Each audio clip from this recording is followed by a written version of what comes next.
ഫെബ്രുവരി 18 തിരുസഭ മാതാവ് പോർച്ചുഗലിലെ വിശുദ്ധ തെയോത്തോണിയസിൻ്റെ തിരുനാൾ ആഘോഷിക്കുന്നു. പോർച്ചുഗലിലെ ഗാൻഫെയ് എന്ന സ്ഥലത്ത് AD 1082 തെയോത്തോണിയസിൻ്റെ ജനനം. വിശുദ്ധ കുരിശിൻ്റെ സന്യാസ സഭയുടെ Canons Regular of the Holy Cross സഭയുടെ സഹസ്ഥാപകനാണ്.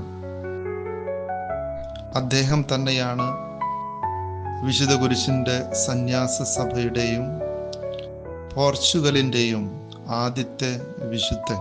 ദൈവഭക്തിയുള്ളവൻ, ഗോഡ്ലി എന്നാണ് തെയോത്തോണിയൂസ് എന്ന പേരിൻ്റെ അർത്ഥം.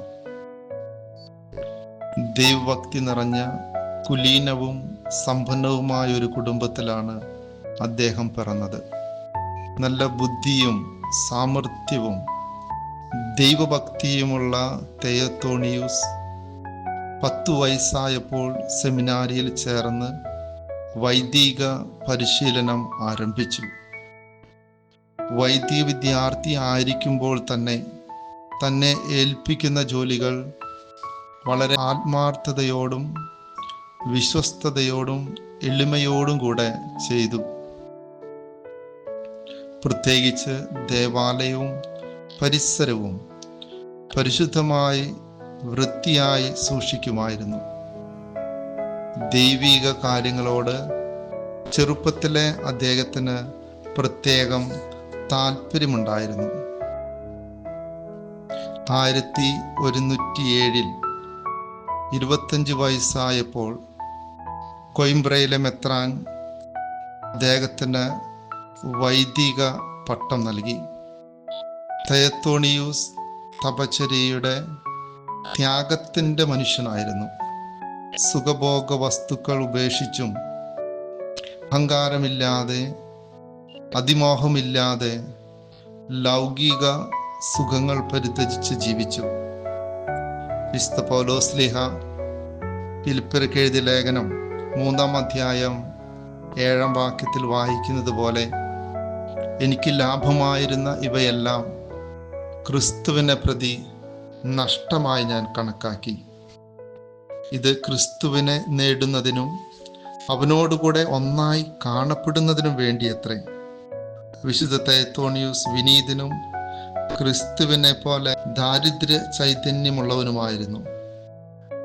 മറ്റുള്ളവർ അദ്ദേഹത്തെ പുകഴ്ത്തുമ്പോൾ അദ്ദേഹം അഹങ്കരിച്ചില്ല. സമ്പത്തും ദാരിദ്ര്യവും അദ്ദേഹത്തിന് ഒരുപോലെയായിരുന്നു. അദ്ദേഹത്തിൻ്റെ ദരിദ്രരോടുള്ള ഔദാര്യവും ധാർമ്മിക നൈർമല്യവും എല്ലാവരെയും ആകർഷിച്ചിരുന്നു. അദ്ദേഹത്തെ പോർച്ചുഗലിലെ വിസയുടെ കത്തീഡ്രൽ പള്ളിയുടെ പ്രിയോറായി തിരഞ്ഞെടുത്തപ്പോൾ അദ്ദേഹത്തിൻ്റെ മറുപടി ഇപ്രകാരമായിരുന്നു: ഞാൻ കേവലം ഉപകാരമില്ലാത്ത ദാസനാണ്, അപൂർണതകളും പാപങ്ങളും നിറഞ്ഞവൻ. സ്ഥാനമാനങ്ങളോട് ശുശ്രൂഷ ദാസ മനോഭാവമാണ് അദ്ദേഹം പ്രകടിപ്പിച്ചിരുന്നത്. വിശുദ്ധ മത്തായി ശ്ലീഹായുടെ സുവിശേഷം 20-ാം അധ്യായം 27-ാം വാക്യം, നിങ്ങളിൽ വലിയവനാകാൻ ആഗ്രഹിക്കുന്നവൻ എല്ലാവരുടെയും ശുശ്രൂഷകനും നിങ്ങളിൽ ഒന്നാമനാവാൻ ആഗ്രഹിക്കുന്നവൻ നിങ്ങളുടെ ദാസനുമായിരിക്കണം. ലിറ്റർജി അദ്ദേഹത്തിൻ്റെ കാലത്ത് യോഗ്യതയോടെ ആഘോഷിക്കപ്പെടുന്നതിന് പ്രത്യേകമായിട്ട് ശ്രദ്ധ പുലർത്തി പോന്നു. വിശുദ്ധ സ്ഥലങ്ങൾ നവീകരിച്ചു. ദരിദ്രരെ സഹായിക്കുന്നതിൽ താല്പര്യം കാണിച്ചു. പ്രസംഗിക്കുന്ന കാര്യങ്ങൾ ജീവിതത്തിൽ പ്രാവർത്തികമാക്കാൻ ശ്രമിച്ചിരുന്നു. പോർച്ചുഗലിലെ വിസയിലെ മെത്രാനായി തിരഞ്ഞെടുക്കപ്പെട്ടപ്പോൾ സന്തോഷത്തോടെ അത് നിരസിക്കുകയാണ് അദ്ദേഹം ചെയ്തത്. അദ്ദേഹം പറഞ്ഞു, ധ്യാനാത്മക ജീവിതത്തോടാണ് കൂടുതൽ താല്പര്യം. മെത്രാൻ സ്ഥാനം എന്നെ കൂടുതൽ ഭാരപ്പെടുത്തും. ദരിദ്രനും അറിയപ്പെടാത്തവനുമായ യേശുവിൻ്റെ മാതൃക പിൻചെല്ലാൻ കൂടുതൽ തീവ്രതയോടെ പരിശ്രമിച്ചു. ഒരു സാധാരണ പുരോഹിതനാകുവാനായിരുന്നു അദ്ദേഹത്തിൻ്റെ ആഗ്രഹം. ദൈവമാതാവിൻ്റെ വലിയ ഭക്തനായിരുന്നു തെയോത്തോണിയൂസ്.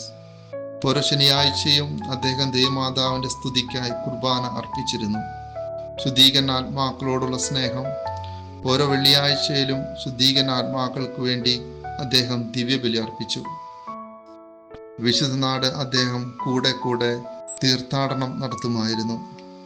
ഒരു ദിവസം വിശുദ്ധ നാട്ടിലേക്ക് പോകുന്ന വഴിക്ക് കപ്പലിൽ യാത്ര ചെയ്യുമ്പോൾ കടൽ പ്രക്ഷുബ്ധമാവുകയും കൊടുങ്കാറ്റ് വന്ന് കപ്പലിനെ നശിപ്പിക്കാറായപ്പോൾ തെയത്തോണിയൂസ് ദൈവത്തോട് പ്രാർത്ഥിക്കുകയും എല്ലാവരെയും പ്രാർത്ഥിക്കാൻ പ്രേരിപ്പിക്കുകയും ചെയ്യുകയും ചെയ്തപ്പോൾ പെട്ടെന്ന് കൊടുങ്കാറ്റ് ശമിക്കുകയും സുഗമമായ യാത്ര തുടരാൻ സാധിക്കുകയും ചെയ്തു. ഇത് അദ്ദേഹത്തിന്റെ വിശുദ്ധിയുടെ അടയാളമായി ജനങ്ങൾ കരുതി പോന്നു. കർത്താവിന്റെ പീഠാനുഭവത്തോടുള്ള ഭക്തിയിൽ വളരുവാൻ വിശുദ്ധ നാട് തീർത്ഥാടനം അദ്ദേഹത്തെ വളരെ സ്വാധീനിച്ചു. അദ്ദേഹം ജെറുസലേമിലായിരുന്ന കാലത്ത് വിശുദ്ധ കല്ലറയുടെ കാനൻസ് റെഗുലർ എന്ന സന്യാസ സമൂഹത്തിന്റെ കൂടെയാണ് താമസിച്ചത്. ദൈവവചനം വായിക്കാനും ധ്യാനിക്കാനും ജീവിതത്തിൽ പ്രാവർത്തികമാക്കാനും ഉത്സാഹിച്ചിരുന്നു. ദിവസവും 150 സങ്കീർത്തനങ്ങൾ മുഴുവനും ചൊല്ലിയിരുന്നു. 50 സങ്കീർത്തനങ്ങൾ പാവപ്പെട്ട ആത്മാക്കൾക്ക് വേണ്ടിയും 50 എണ്ണം പാപികളുടെ മാനസാന്തരത്തിനു വേണ്ടിയും 50 എണ്ണം സഭാധികാരികൾ രാജാക്കന്മാർക്ക് വേണ്ടിയുമായിരുന്നു. വിനയം മൂലം ആബട്ട് എന്ന പദവി പേര് പോലും സ്വീകരിച്ചിരുന്നില്ല. അതുപോലെ തൻ്റെ ഉദ്യോഗത്തിന് ചേർന്ന മെത്രാനെടുത്ത സ്ഥാനചിഹ്നങ്ങളും ഉപയോഗിച്ചിട്ടില്ല. അദ്ദേഹം വ്രതവാഗ്ദാനം നടത്തിയ ദിവസത്തിന് ശേഷം 3 പ്രാവശ്യം മാത്രമേ ആവൃത്തി വിട്ട് പുറത്തിറങ്ങിയിട്ടുള്ളൂ. നല്ല ഇടയനെ പോലെ അദ്ദേഹം തൻ്റെ അജഗണത്തെ ദയവോടും ആദരവോടും കൂടി പരിപാലിച്ചു. മിതത്തോടെ, പൈതൃക വാത്സല്യത്തോടെ, ശരിയായ വിധി നിർണയത്തോടെ അദ്ദേഹം തെറ്റുകൾ തിരുത്തി. വിശുദ്ധ തെയത്തോണീസിന്റെ ജീവിതകാലത്ത് തന്നെ അദ്ദേഹം അനേകം അത്ഭുത കൃത്യങ്ങളും അസാധാരണ സംഭവങ്ങളും നടത്തിയിരുന്ന് പറയപ്പെടുന്നു. 20 വർഷക്കാലം സാന്താക്രൂസ്, പോർച്ചുഗലിലെ സാന്താക്രൂസ് ആശ്രമത്തിലെ പ്രിയോറായി തെയത്തോണിയൂസ് ജോലി ചെയ്തു. 1162 ഫെബ്രുവരി 18-ാം തീയതി 80 വയസ്സിൽ അദ്ദേഹം ദൈവപിതാവിന്റെ പക്കലേക്ക് യാത്രയായി. മരിച്ച് ആദ്യത്തെ വർഷത്തിൽ 1163 തന്നെ വിശുദ്ധ പദവിയിലേക്ക് അലക്സാണ്ടർ 3-ാമൻ മാർപ്പാപ്പ തെയത്തോണീസിനെ ഉയർത്തി. ഇന്ന് വിശുദ്ധ കുരിശിന്റെ സന്യാസ സഭയിലെ അംഗങ്ങൾ ലോകത്തിലെ 13 രാജ്യങ്ങളിലായി സേവനം ചെയ്യുന്നു. ഇന്ത്യയിൽ വിശുദ്ധ കുരിശിന്റെ സന്യാസ സഭയുടെ സാന്നിധ്യം കേരളത്തിലെ കളമശ്ശേരിയിലുള്ള മാർത്തോമ ഭവനത്തിലാണ്.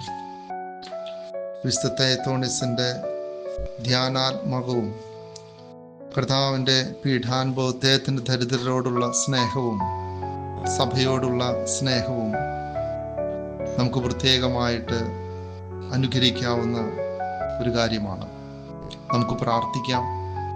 സർവശക്തനും നിത്യനുമായ ദൈവമേ, പോർച്ചുഗലിലെ 1-ാമത്തെ വിശുദ്ധനായി പ്രഖ്യാപിക്കപ്പെടാൻ വിനീതനായ പ്രയോ തെയത്തോണീസിനെ അങ്ങ് തിരഞ്ഞെടുത്തുവല്ലോ. അദ്ദേഹത്തിന്റെ മാതൃകയാൽ പ്രോത്സാഹിപ്പിക്കപ്പെട്ടും അദ്ദേഹത്തിന്റെ മധ്യസ്ഥതയാൽ ശക്തരാക്കപ്പെട്ടും ഞങ്ങൾ സ്വർഗീയ ജെറുസലേമിൽ എത്തിച്ചേരുകയും അവിടെ എന്നെന്നും അങ്ങേ ആരാധിക്കുകയും അങ്ങേക്ക് നന്ദി അർപ്പിക്കുകയും ചെയ്യാനിടയാകട്ടെ. ആമീൻ. പോർച്ചുഗലിലെ വിശുദ്ധനായ വിശുദ്ധ തെയത്തോണീസെ, വിശുദ്ധ കുരിശിന്റെ സന്യാസ സഭയുടെ സഹസ്ഥാപന വിശുദ്ധ തെയത്തോണീസെ, ഞങ്ങൾക്ക് വേണ്ടി പ്രാർത്ഥിക്കണമേ.